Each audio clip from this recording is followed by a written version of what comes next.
Hey guys and girls, Nathan Birch here from B.Invested.com.au, and today I'm here to talk to you about off-the-plan purchases and brand new purchases. You've seen me do a lot of videos over the years, you've seen a lot of the properties that I buy, you see the stuff in the media, you see everything that I'm doing. You don't often see me buy a new property. If I do, it's normally because I'm picking it up at a bargain basement price off someone that's getting liquidated. From the side of investors, a lot of people buy these sorts of properties that are off the plan, brand new properties, house and land packages, and I see a lot of people paying 50 to 100 grand over what the real value is probably worth of the properties, and poor cash flow, poor performers, no upside for growth, all that sort of stuff. And it's something that I wanted to talk to you today about this, because you'll never see a glossy brochure on my desk. Usually it's something that's in my bin that gets thrown my way. Looking at what it takes to build a successful property portfolio, you need to make sure that you've got the three key ingredients. That's to make sure it's below market value when you purchase it, it's got good upside for capital growth, and it's got a neutral to positive cash flow to it. So you want to make sure all those three things are in check. The reason being is that we want to make sure we buy it below market value, so you've got an exit strategy and an opportunity to pull out equity.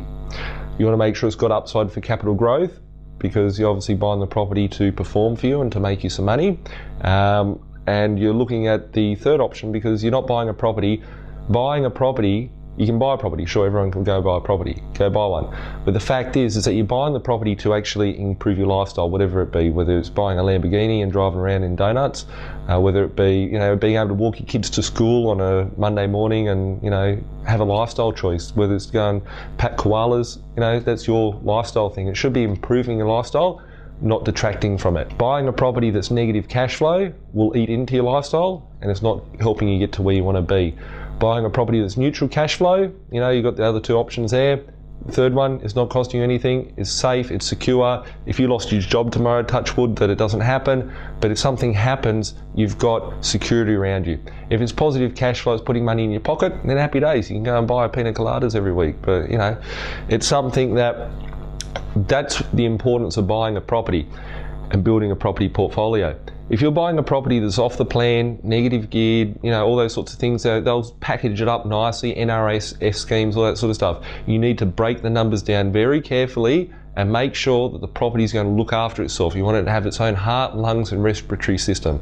If the property doesn't do that, when people are buying the properties that are off the plan, home and land packages, all that sort of stuff, what you will find is that these properties are selling for more than what they're worth. There's lots of markups there, the developers are making their profits, all that sort of stuff.